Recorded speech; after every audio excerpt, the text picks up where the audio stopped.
Okay, good evening everyone and welcome to the BeefQ Beef Eating Quality Project webinar entitled The Way Forward to Improve Beef Eating Quality for the Food Industry.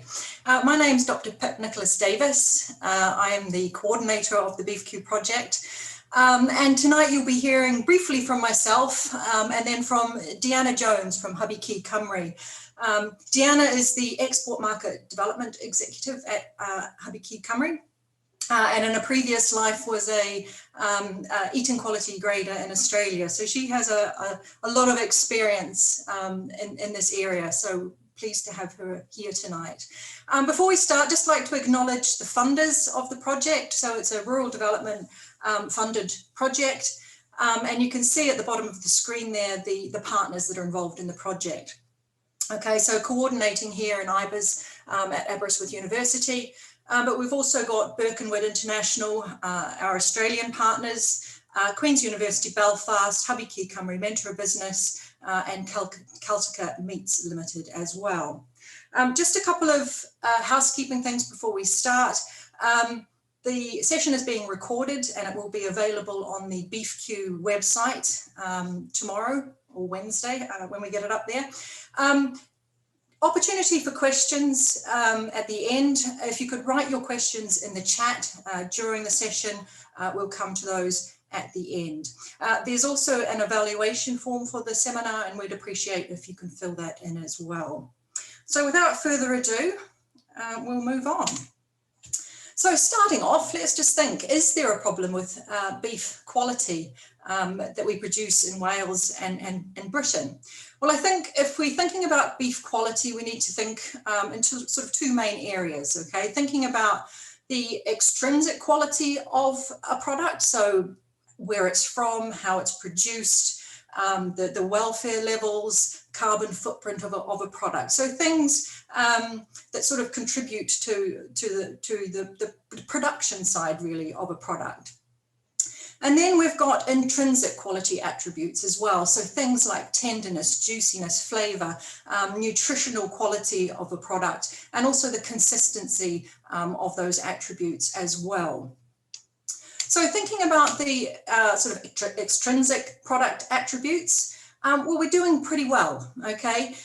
Welsh beef has a reputation for being grass-fed, for being environmentally friendly, high levels of welfare, and things that we see in the press and in promotion campaigns like the Welsh Way that's being promoted by Hybu Cymru at the moment. There's a lot of evidence out there supporting the nutritional value of beef, but also the fact that it's environmentally friendly in terms of carbon footprint as well, because of the types of production systems that we use here in Britain predominantly. However, we're not doing so well on the eating quality or the intrinsic quality of the product. And there's a few reasons for that. There's a huge amount of variability in beef eating quality experienced by consumers during a meal. It's very variable, okay? And as consumers deliver the value to the supply chain for beef, that's where all the money comes from in the beef supply chain. If we're not delivering them a good quality eating experience consistently, we're going to lose those consumers to other products, okay? And that's losing value in our supply chain essentially. Extrinsic quality products, so origin, welfare levels, breeds, are not necessarily good indicators of eating quality either. And our marketing and messages that we're giving to consumers are very much about those extrinsic quality attributes, not about the eating quality of the product itself. As an industry, we're also facing a lot of competition from other animal protein sources. And I think things like chicken, for example, are a very consistent product. They're easy to cook. Consumers know what to do with it. Whereas they find beef, because of its variability, a bit more challenging to deal with.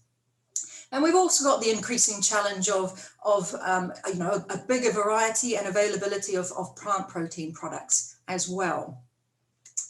Okay, as an alternative to beef. So we're faced with a lot of challenges, and it's to this backdrop of these challenges that the BeefQ project was developed. and ultimately funded by the Welsh Government as well. So the overall aim of the project is basically to facilitate improved eating quality, because we do need improved eating quality and therefore value of Welsh beef production. And there's a number of sort of aspects that we're looking at. So firstly, we wanted to quantify the variation in Welsh beef. We know there's a lot of variation there, but it's not been quantified. So that was one of our first aims. We also wanted to test beef eating quality attributes with consumers. Okay, and Deanna's going to talk through all this in a bit more detail. And we also wanted to test a carcass grading system to predict beef eating quality. Okay, and the stage that we're at now is consulting with the food and farm industries as to, is this type of system wanted or needed in Wales and in Britain, and how could it potentially work in practice? Okay, I'm going to pass over to Deanna now, and she's going to talk about what we've done so far in a little bit more detail. So I'll just get rid of myself.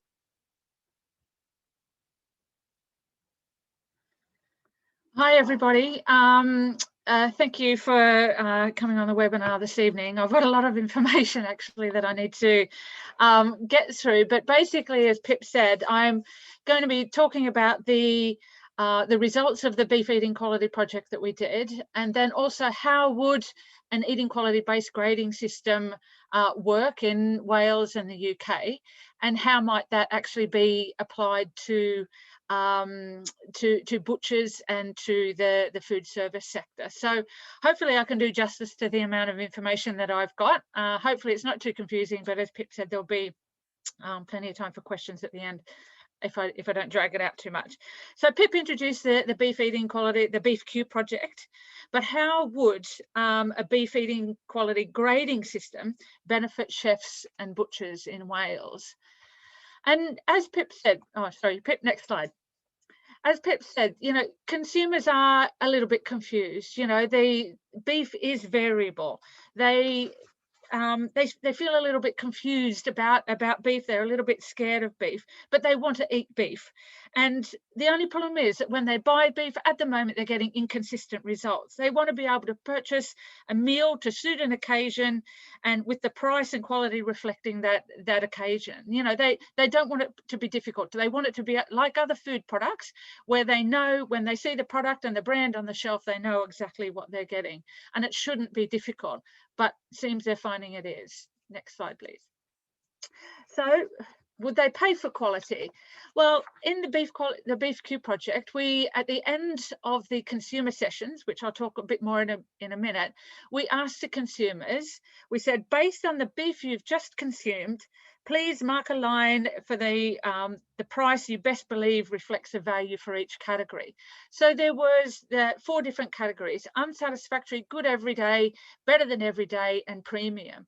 And what their willingness to pay information showed us was that they were relative to the good everyday, so what we call 3-star, they were willing to pay more than double for a 5-star product. So Welsh and British consumers were more than willing to reward good eating quality and pay more for it, but when it came to unsatisfactory product, they would pay less than half. And this is roughly in line with other countries where this information has been taken. But clearly consumers indicated they were willing to pay more for a premium experience than an unsatisfactory one. And so, you know, regardless of the actual value, they showed that they were willing to pay more. Next slide, please.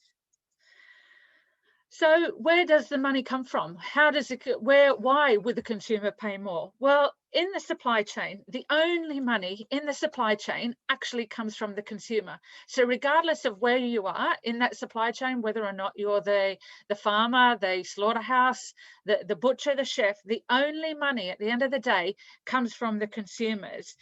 And the amount that consumers are willing to pay is closely linked to their previous experience and their expectation. So that pool of money that's available then is distributed throughout the supply chain with supply and demand, you know, affecting different sectors. But one thing to remember, the only money comes from the consumer. Next slide, please. So what is the grading system that we have at the moment? Some of you, I'm not quite sure of the the audience that we have tonight, whether it's butchers or consumers or chefs or even some farmers. But the grading system that we have at the moment is the Europe grading system. And it is an assessment that reflects the confirmation and the FAT score, and any research that has been done with, and including in the BeefQ project, has shown that there was no effect of the confirmation score on eating quality, and there was no effect of the FAT score on eating quality either. So really the Europe score, while it is still important and still a good reflection of yield, actually has no information in it that relates to what the consumer outcome will be. And so going back to the previous slide, the consumer is the one with the money. So, you know, it would be good to have a system where the grade was actually reflective of the consumer preferences. So consumers, they don't, sorry, Pip, they don't actually care about yield, but what they do care about is the eating quality outcome, and they will pay accordingly. So the BeefQ project then, some of the specifics around that. We collected 8,400 consumer samples, and that came off 60 head of cattle from 6 different cattle types. And what we wanted to do was get a picture of the Welsh and the British industry. So those 6 different cattle types were beef steers, beef heifers, cows, young bulls, dairy cross heifers, and dairy cross steers. So we feel that we got a fairly broad selection and fairly representative section of the Welsh industry. Those cuts then, all those samples were, as I said, cut down into 8,400 consumer samples. They came off 4 muscles, so the fillet, the feather blade, or some people might know it as the oyster blade, the sirloin, and the eye round or the salmon cut. The carcasses were hung 2 different ways, so by the Achilles tendon, so Achilles hang, or hip suspension, which is otherwise known as tender stretching. And there were also 2 different maturation periods, so 7 days and 21 days. So we've got a lot of different inputs into those cuts and carcasses. Those samples were then eaten by 1,200 consumers around Wales and England at 18 different locations. And while we were collecting these cuts and information for the consumer test, we also collected grading data, so the eating quality grading data on over 2,000 carcasses. And we also did this information just to get a more complete picture. We collected the information at 2 different times of the year. So we did a winter collection and a summer collection as well. So we got as much information as we possibly could to be representative of the industry as we could. Next slide. In terms of the demographics of the consumers that we used to eat the product, there was a full range, which was similar to what we would find in the Welsh census, really. So a broad range of age, sex, education, occupation. We did have a few farmers, obviously, that were interested in the project, a range of income, and mostly British or Welsh heritage, though there might have been a couple of Australians or Kiwis in there as well. Next slide, please. The way that the trial was actually constructed is according to MSA international standards. And when the consumers actually came in, we tested them in groups of 20 at a time. And they, for each sample that they eat, so for each piece of meat that they consumed, they had a piece of paper where they marked off how they rated it from 1 to 100 in terms of tenderness, juiciness, flavor, and overall liking.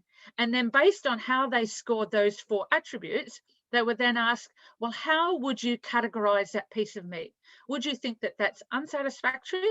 Is that good every day, better than every day, or premium quality? And so for each piece of meat, they marked on that piece of paper. We then use that information so that the line that they put their mark on was actually 10 centimeters long, which allowed us to get then a score out of 100 for each of those attributes. These samples were all grilled, and they were all grilled on a Silex double plate grill. So the consistent way that I guess the way that this trial was constructed had to be so tight that the only thing that varied was either the consumer or the piece of meat. So everything else is completely consistent about the trial. And as I said then earlier, they also had willingness to pay information at the very end, and that was not on every single sample, but general information that was collected. So they we had 8,400 sheets of paper, obviously, that needed to be marked. Then we took that information, and that information gave us an eating quality score.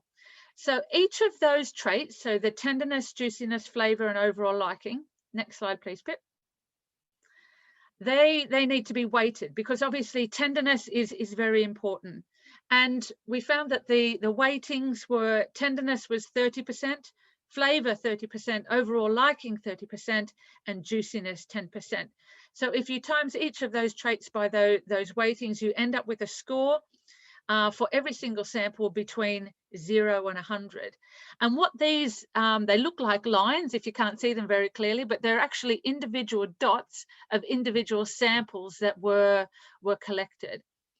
And because alongside their trait scores, so for tenderness, juiciness, flavour and overall liking, they assigned a quality grade. So unacceptable, good every day, better than every day, or premium. We can group the samples then into those groups. And what you can see is that, they're quite clumped together. And while there is some variation, you can see that the majority of the scores that people said or product that was unsatisfactory was actually less than 40. So between 40 and 61 is good every day, or what we would probably call a 3-star. The 4-star, better than every day, between 61 and 79, and over 79 is 5-star. So, there is quite a distribution, but it's pretty obvious from those scores that consumers do know what they like, and they're fairly consistent with their judgment. So what we know is that consumers are pretty good at, telling us how good meat quality actually is. So for each of the eating quality scores for each sample, we can then use these to measure the effect of the different trial treatments. So for something like maturation, on the 4 different cuts, we can see that maturation or aging. So maturation, whether it was 7 or 21 days, had no effect on the fillet or feather blade, but it had a large positive effect on the sirloin.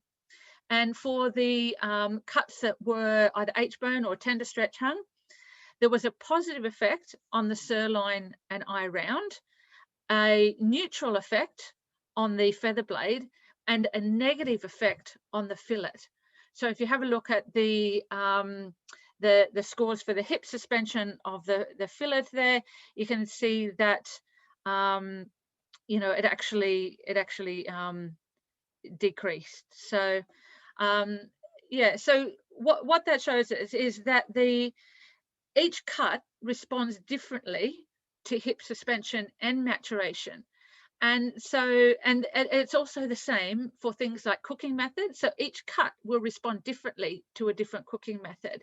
And marbling is the same. Each cut will there'll be a different impact on eating quality on each cut with a different marbling score. So what that demonstrates to us is that there's you can't actually grade a carcass and assign a result to a carcass. There's so many different things that can impact on the eating quality of the cuts, and how those different traits interact will have an effect as well. Next slide, please. What we also saw was even within a single cut, there was a huge range of eating quality scores. So even when you looked at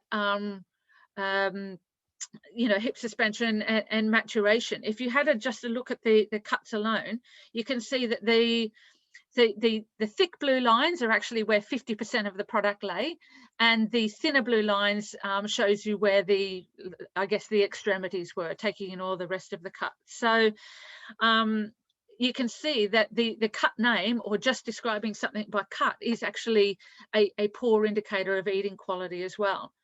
So when consumers were tested blind, so the consumers, when they were eating, they had no idea what cut they were eating at all. You can see that they would have actually rated the best of the eye rounds and the best of the feather blades and sirloins were better than the worst of the fillets. So you couldn't always say that a fillet was going to be the best, and you know, in descending order, so the sirloin or the feather blade would have been worse, because in some cases the really good eye rounds were better than the worst of the fillets. So it shows as well that, you know, we need to take into account you know, a number of different inputs into a grading model to get an accurate prediction of eating quality. Next slide. When we look at the cattle breeds and types, we end up with a similar result as well. So cattle breeds and type does not, you know, accurately describe eating quality. And while it's not in this presentation, when we collected the data on the population survey on the 2,000 animals, we ended up with 69 different breed combinations with a whole range of different breeds and crosses therein. So it would be very difficult, even if we wanted to describe breed type. But I guess just highlighting some of the examples there, you can see if you look at the Welsh cow in the top right and the young bulls in the bottom right, you can see that the majority of the cow fillets were actually better than the bull fillets. But then if you have a look at the eye rounds on those, that trend is not the same. So while the fillets were better on cow, you know, the eye rounds certainly weren't. And then if you have a look at the spread of the results as well, if you have a look at the sirloins on each of the different breed types, you can see that while generally they're grouped into what we describe as good every day, so the 3-star or maybe getting up into 4-star for some animals, if you have a look at the range of the results, and I'll just highlight the dairy cross, the beef dairy cross heifer, you can see that the worst of the sirloins of those were, you know, probably as low as a score of 30 out of 100, whereas the very best of them were actually, you know, getting up into 5-star, so into premium territory. So describing them by cattle type or by breed as well wasn't a good indicator of eating quality. Next slide. So I guess one thing to think about is why does beef vary? And can this variation be predicted? Is there some way that we can take all the information that's available and predict with sufficient accuracy to provide consumers with a guaranteed meal experience? And by adding the BeefQ data that we collected to work in other countries, we can better understand the factors that lead to variation and the individual effects and the interactive effects as well. And this gives us greater confidence. So adding our information to information from all around the world gives us greater confidence to be able to predict eating quality outcome with greater accuracy. Next slide. And I think one of the really important points to highlight in there is all sectors have an impact. So it doesn't matter where you are, the greatest potential for yield and eating quality is set at conception. So there is a big part for farmers to play in there. And nothing can make the final result better than what that potential is, but everything we do along the chain can make it worse, basically. So what we want to do is prevent it or maintain it or prevent it from getting worse. And for the audience tonight, the retail butcher and the chef play an important role because more often than not, they are you are the direct contact with the consumer. So the information and the decisions that you make around maturation, around packing, selection of the best cooking method, and the advice that you give to consumers are critical to ensuring that every carcass portion is converted to the best possible meal experience. So You know, farmers important at the beginning, but everyone, you know, along the supply chain is important there. So, and just, you know, looking at the, you know, the value contribution and reward is that, you know, the true carcass value is a combination of the weight of the meat that's sold, or the weight of the product that's sold, and the value to the consumer that's sold. So payment systems, you know, in the future, or however they may look, that have both a yield and eating quality component would be the best way to, you know, to take the industry forward. Next slide, please.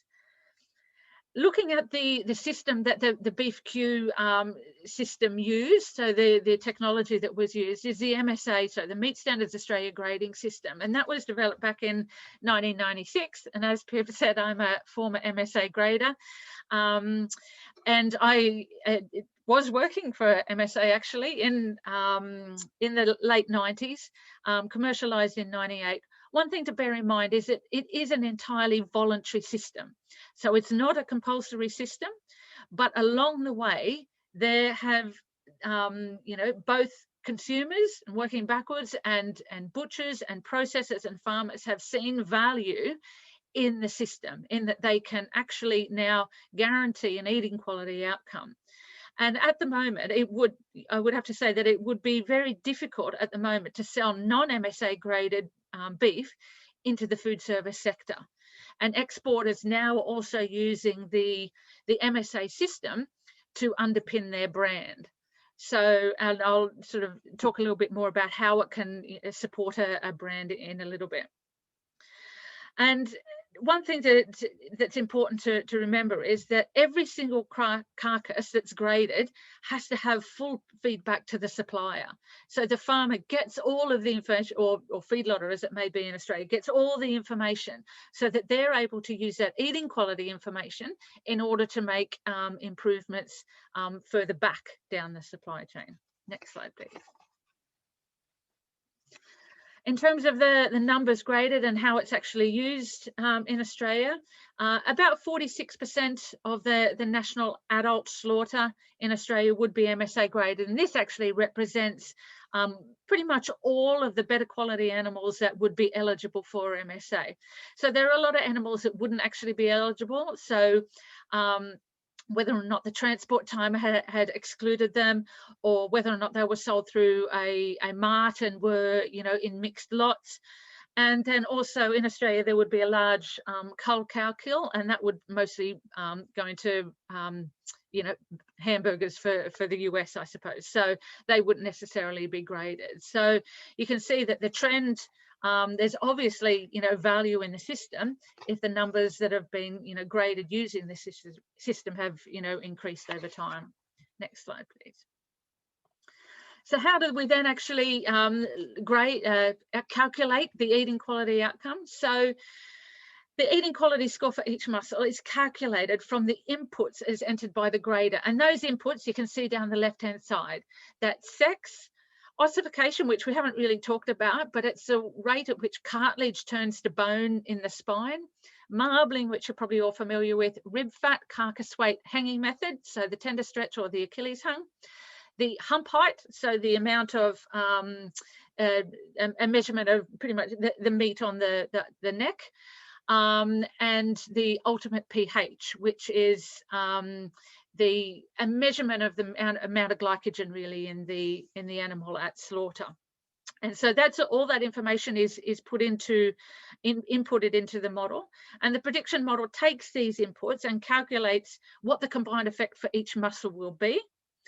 It then also gives alternative eating quality scores for a cooking method. So you would know that, you know, if you roast one cut, you may get a better outcome than if you grill that same cut. So it looks at the cooking method interaction with that muscle. And then it also looks at the amount of days age. So the muscle, how are we going to cook it, and how many days age how many days is it going to be matured for, which then gives an eating quality score for that muscle. And it looks at muscles, and I have to really highlight that it's muscles rather than cuts, because you know, you would know that if you look at a rump, you you know, see that there are multiple mussels in there. And so the eating quality score is for each mussel, not for the cut as a whole. So this information then gives, you know, information to a butcher and chef, really, to be able to advise a consumer on, you know, what the eating quality outcome or what the meal outcome is going to be for that cut. Next slide, please. So the final eating quality score provides a basis to assign that mussel then, or that cut into a brand or a grade. So, you know, if it was if the eating quality score was 40, you know, it's going to be that 3-star or the good everyday eating quality. And it enables you to then put that into, you know, into a grouping. And also still bearing in mind that in all cases, however we've, you know, calculated the score is as a result of all the consumer testing that has been undertaken to develop the prediction model. So I'll talk a little bit now more about, you know, putting it into grouping and into brands, really. Next slide. So what this shows, and I understand this, and it looks quite complicated, I'm very sorry, and it's not immediately obvious what it is, but the picture on the left is an outcome of a carcass, and it's predicting the eating quality of different mussels by cooking method based on a specified day's age. So you can't really see, but you might be able to read rib cap or short rib, or keep going down, strip loin. The green is the 3-star or the good everyday. The purple is the 4-star or the better than everyday, and the gold is the premium or the 5-star. And along the top in that orange band are the cooking methods. So to be grill, roast, stir fry, and you know, they've even tested you know, different cooking methods, you know, for other countries that are relevant for other countries, like shabu shabu or yakiniku or that kind of thing for Asian consumers. So you can see there that for any given carcass, for the mussels on that carcass, there is a whole range of different eating quality outcomes. And in an ideal world, we would want every carcass to be broken down into and butchered into those individual cuts according to eating quality, because so that we could make the most out of that to give the consumer exactly what the eating quality outcome of that carcass is. But the commercial reality is, and certainly in large processes, is that you can't break down a carcass individually. They need to be put into groups. And so there's software that would enable the grading model to be able to assign each of those carcasses based on the eating quality score of the cuts into various groups. Next slide, please. And this is just a fairly basic demonstration of how that would happen. So if you were thinking about your eating quality outcome or your brand, or it could even just be a boning group, you think about how the retailers operate now in the UK. So you'll have you know, there is a premium brand, there's an everyday brand, and there's a budget brand. So if you were thinking about those premium brands, you'd say, well, I want the cuts that meet a certain specification to go into that brand. So that would be my first brand, my first boning group, so to speak, of all the premium cuts. And the standard that I want to set for that group is that I want my tenderloin to have a score of 80. I want my cube roll or my rib fillet to have a score of 70, and my strip loin to have a score of 64. Does this carcass meet those requirements? Yes or no? If it does, it goes into that very best group. If it doesn't, you then go down. Does it meet the next set of requirements? Is it tenderloin 70, rib fillet 60, strip loin 55, yes or no? And further down. So in effect, what the software does in breaking it into brands or even boning groups, it's like a filtering mechanism, really, so that you start off with your very best, and you can assign them into similar groups of eating quality until you get down to the bottom where, you know, there's no cuts that you'd want to sell that, you know, that meet a minimum requirement. So it's yeah, it's kind of like a filtering method, so that you've got your very best, you know, down to your very worst. Next slide, please. So having an eating quality based grading system it's kind of a change in the way that the information flows, really. So we're moving from a system where the industry kind of describes cattle or carcasses, and we talk about, how, big the muscles are or how much fat there is. But what does that mean to a consumer? The consumer doesn't really understand that information. So we're going from a system that describes carcasses to a system that describes an eating quality outcome. And, it shows that, what we've shown through the Beef Quality Project and through other, projects in the past was that, those ways of describing like using the Europe grid, consumers don't understand that. It's confusing. They don't want to have to think about, what cut it is, or, go through the, the different ways that they think they can, assess eating quality. So it's kind of understandable that consumers get confused, but what an eating quality system would mean is like a reversal of flow of information, going from describing the outcome rather than describing a carcass. Next slide, please. So what would an eating quality grading system mean? Well, really, it would just give an opportunity to provide the consumer with a guaranteed outcome for each portion of meat of beef that they buy. And consumers, they don't always want to have the very best, but they want what they think they're getting to be accurate. If they just want an everyday portion of meat, then they want to be guaranteed that because of what they've paid for it, that's what they're getting. So it gives us the opportunity to sell beef to consumers in that way. Next slide, please. So it's quite clear why you would want an eating quality based grading system, because at the moment it's a bit of potluck, really. You could have 3 different steaks on a plate, and they actually eat in 3 different ways. And what this system does is enable you to describe what the outcome would be. Next slide. So why would butchers and chefs want it? Well, I think, it's fairly obvious. It enables it gives power really to a chef or a butcher to make more confident choices when doing, purchasing themselves, but then also in terms of providing advice to consumers, because you're guaranteeing a meal outcome. So it enables you to recommend the most appropriate cooking style, for each cut. Next slide, please. Now, I hope I can do justice to this slide because there's quite a lot of information in it. But what an eating quality based grading system enables you to do would be to look at alternative cuts. So if you're purely selling based on eating quality outcomes, so thinking about the 3 different tiers, the good, better, best, if you're thinking about how the consumer, that is the result that you're selling to the consumer, how would you actually go about that? So the eating quality data can be used to, as we say, group the cuts according to their result. And this enables you to, consider what the alternatives are. So if you have a look at perhaps the better section there in the middle, you can see that there are 3 different cuts there that could give you the same eating quality outcome, but very different ways. So over on the right, there's different groups there, and that's the brand or perhaps the boning group that we were talking about a couple of slides ago.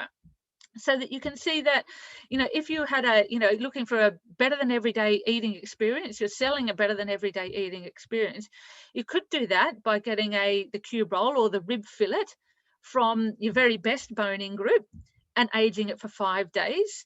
You could get it from your second best boning group and aging it for 21 days. Or to get the same eating experience, you could take a feather blade out of your very best group and age it for 5 days. Or you could take a fillet out of your 5th best boning group and age it for 5 days. So what it enables you to do, you're not selling a cut anymore, you're selling an eating quality outcome. And there's different ways of getting that off different cuts. So if, whoever you're buying from, if fillets are a bit expensive, you can then trade to buy a different cut, because using this system, you could be guaranteed that you would be getting the same eating quality outcome, even though it's off a different cut.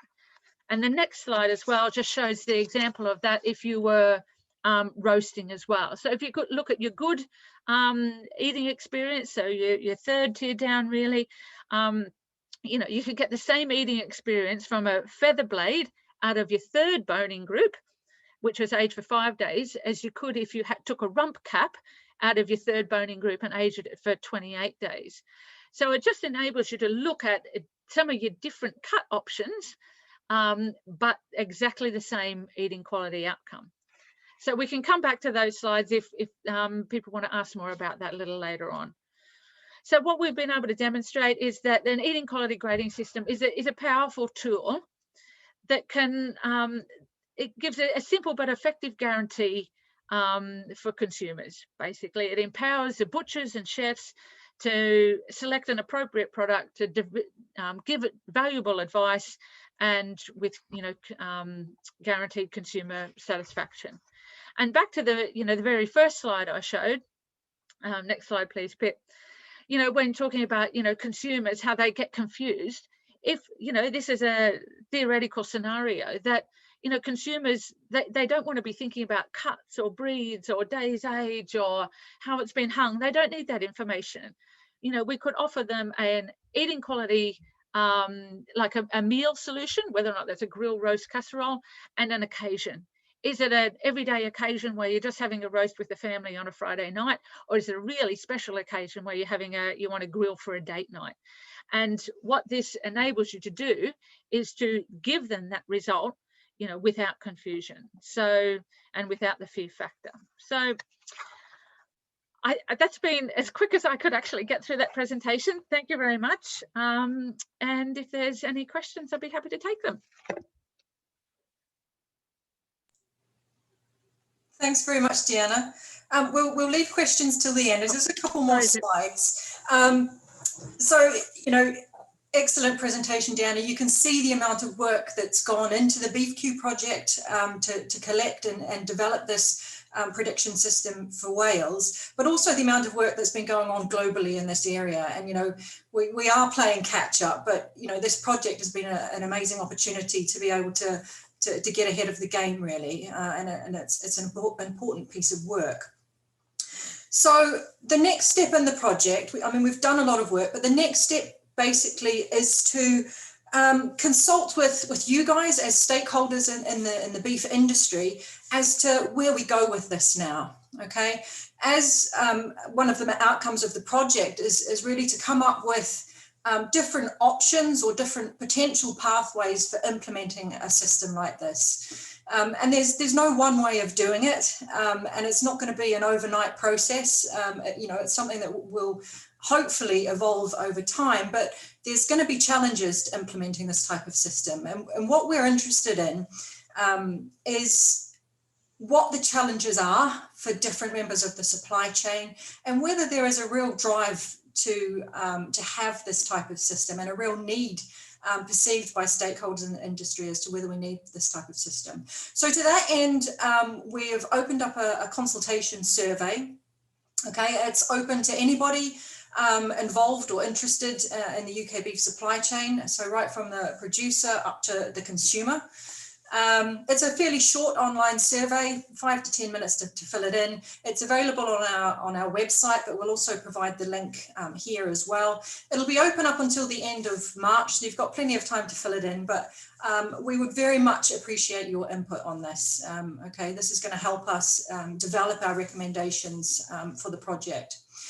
So yeah, we're trying to understand the industry's perception of beef eating quality. You know, do they think there is a problem? Do you think there is a problem? And gauge the desire for a shift away from what we're doing now to what we could potentially be doing in terms of predicting eating quality to value our beef. And crucially, to identify those supply chain challenges to implementation as well. Okay, so the survey, that's the link to the survey. We'll put it in the chat as well. Please do fill it in. Our Twitter handle is there. We also have a BeefQ newsletter and website. You can subscribe to the newsletter via the website, but also via the evaluation form, which will be available at the end. Just some logos up to the side there that you'll see.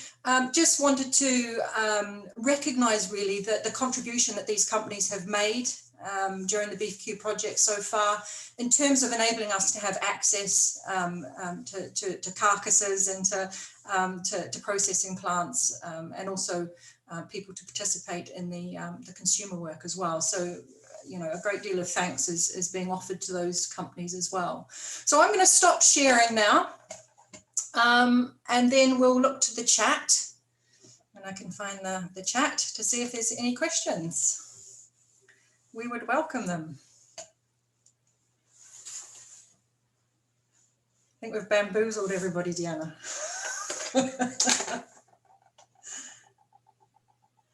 Okay, question from Sarah. What influence would diet have on eating quality? Has or is any work planned for including diet, grain versus grass-fed, into the eating quality model?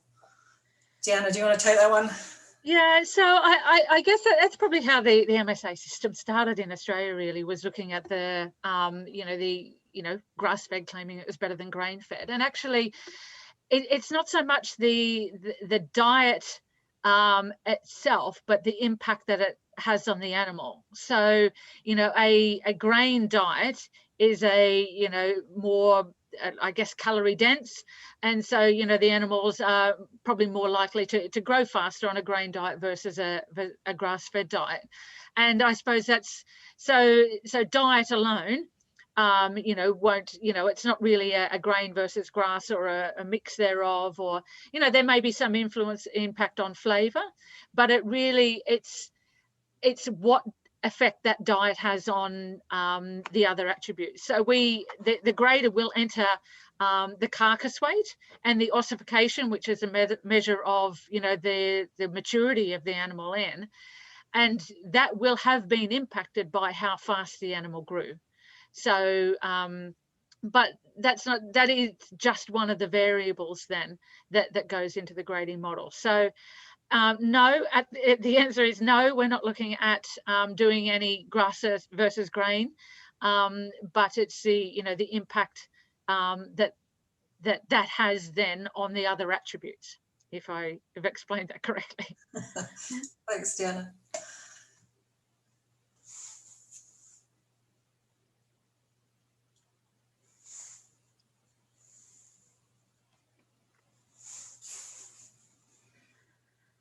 Must have done a great job. You must have done.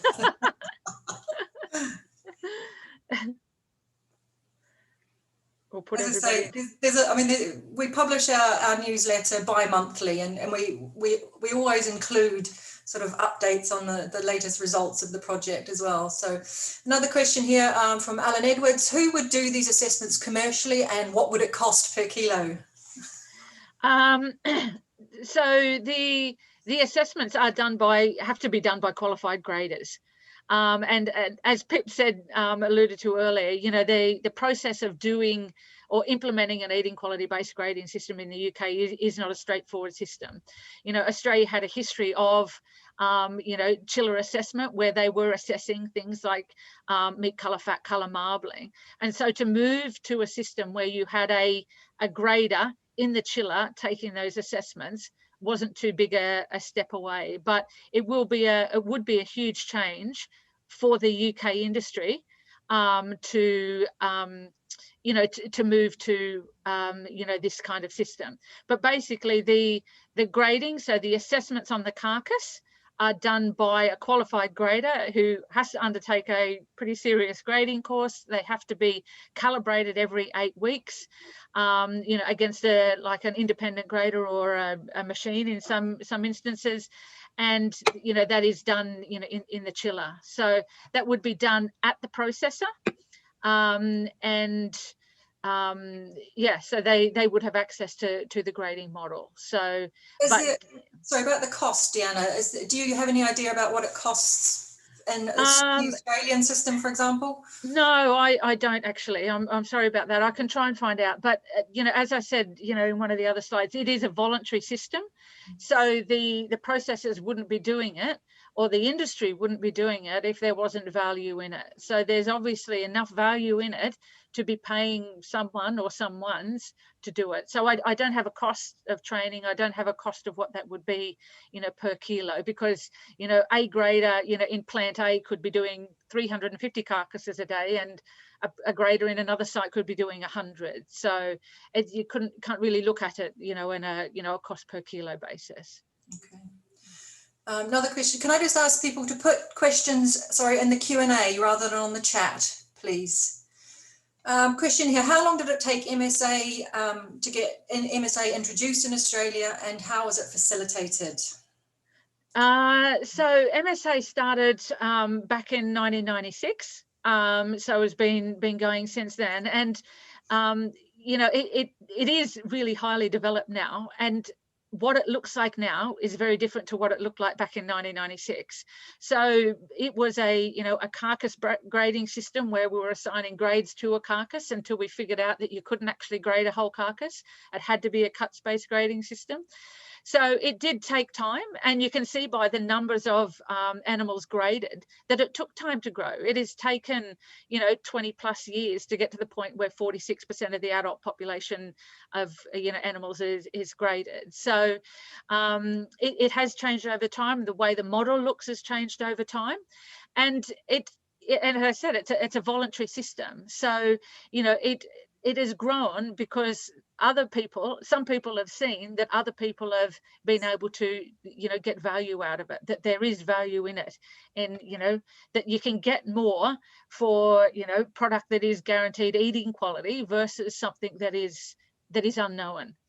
So, yeah, it's taken, 20 plus years to get to where it is now, and it did take time, obviously. Okay, thank you. Okay, another question. What steps can farmers take now to start increasing the quality of beef on the farm? Well, some farmers may not need to do anything. They're, the very best of the farmers, will be doing all the things that, need to be done to achieve the best eating quality outcome. And, that's looking, it will depend on your system. If you have a system where you can, maximize marbling. So if you, have a more intensive system, but things like, animals, all other things being equal, animals that have grown faster will be better. So, it's right from conception, really. So, things that are, better marbling, better growth rates, looking after the health of the animals, making sure they're on a good plane of nutrition, that they don't suffer any, setbacks, whether in nutrition or health in their life. So all of those things, and as well as handling the animals, quiet handling of the animals, making sure they're going to the abattoir, with plenty of glycogen in their system, so they haven't been stressed, during handling, stressed during loading, stressed during, transport. So the very best, and most farmers really will probably already be doing the things that are needed to get the very best outcomes. Yeah, I mean, I think it's worth emphasising that animal handling is one of the quickest and easiest ways to improve or reduce the loss of eating quality of the animal. Yeah, definitely. Yeah. Okay, another question here from Alan Edwards. Are there percentages for consumer choices from everyday to luxury? And did that change as the system and information became more mainstream, I guess, in Australia? So sort of what proportion of people were going for luxury, and has that increased over time? Well, and it comes back to your meal outcome. If you want a premium grill cut every single day of the week, then you will pay for it. But for the most part, people just want their decision that they make about a meal and the amount of money that they've got to spend. They just want a guaranteed outcome. So there will be people, and there will be a market for ungraded cuts, because based on the price point, people would be willing to, take the risk. They want to eat beef, but they've only got a certain amount of money to spend, so they'll choose, what suits that. So it's in terms of the information, though, going into the model, that did increase over time. So there would have been a point very early in MSA where we're probably only able to, guarantee the outcome of a fillet, a rib fillet, a sirloin, and maybe a rump in the cooking methods grill and roast. And the information that they've accumulated by doing more in Australia and more around the world and more cook methods and a greater range of cattle type has fed into making that model more accurate. So for some cattle types and some attributes and some cook methods and some days age, there will be more information, and so the information will be more accurate. Whereas for others, that is still, we can, get a pretty good accuracy, but, it's still, really being developed. So, in terms of adding the information together, in Australia, there wouldn't be a lot of information on dairy animals, and there probably wouldn't be a lot of information on, bull calves. But the information from Australia, from New Zealand, from Poland, from Ireland, from France, would have added to that information and strengthened the model over time. Yeah, Deanna, correct me if I'm wrong, but hasn't there been something like 180,000 consumer tests done in Australia alone? Okay, so we did 1,200 here in Wales, but we're a drop in the ocean compared to the data that's been collected globally to build the models that are available out there. And what they've done as well is taken products from other countries and swapped them over. So, some of it will get, we eat very differently to what the Americans do, and they eat very differently to what the Japanese do. But, they've taken product from Australia and eaten it in the US, and they've taken US graded product and eaten it in Australia. So, we know that the consumers, regardless of, what cut or cook or whatever, that consumers are pretty consistent. Good stuff. Any more last questions to come in? We're nearly at 8:30, so we've timed it very well. On the for the people who are asking more producer-based questions, we're doing another webinar on Wednesday evening that is more focused on producers. So there'll be a lot more information in that presentation about the cattle types and the how it's relevant more for farmers, the information that producers get back and what the the cost benefit is for at the production end. But we've split the webinars so that we could take the information and focus a little bit more. So the one tonight, I'm sorry if you're a farmer and hoping for more farmery information, but it was more targeted for chefs and butchers tonight. But Wednesday night will be more for the production sector. Right, we've got one more question. How has the response been from our very few remaining small slaughterhouses, with one eye on the ban on live exports? Pass on the ban on live exports, I'm not sure. Pip had on her final slide the producers that were, or the processors that were involved in the project. So I admit that we didn't really have any small abattoirs in there, but we did have quite a range. And I do understand that, how a small slaughterhouse and how a retail butcher can use the information is different to how a large processor and, supplying into one of the multiple retailers. It's, different in how they apply the information, but the information is still the same. So, a small slaughterhouse would still be able to be involved in the project, as would an individual, like an independent retail butcher, who might only use, one carcass a week. So we haven't really had any input, and hopefully if there's any of the small slaughterhouses or butchers on the webinar tonight, they can contribute in their survey that Pip put the link up to. Yeah, I think that's the important point really to make, is that we need that kind of input from everybody involved in the supply chain to be able to sort of work out what the issues are going to be for small versus large slaughterhouses. And that's why we're doing the consultation, really, is to answer some of those questions and identify what those challenges will be. Okay, I see it's 8:30. Once again, thank you very, very much for your participation and for your excellent questions. The recording will be available on the website shortly, and obviously the survey's there for you to fill in as well. So thank you very much.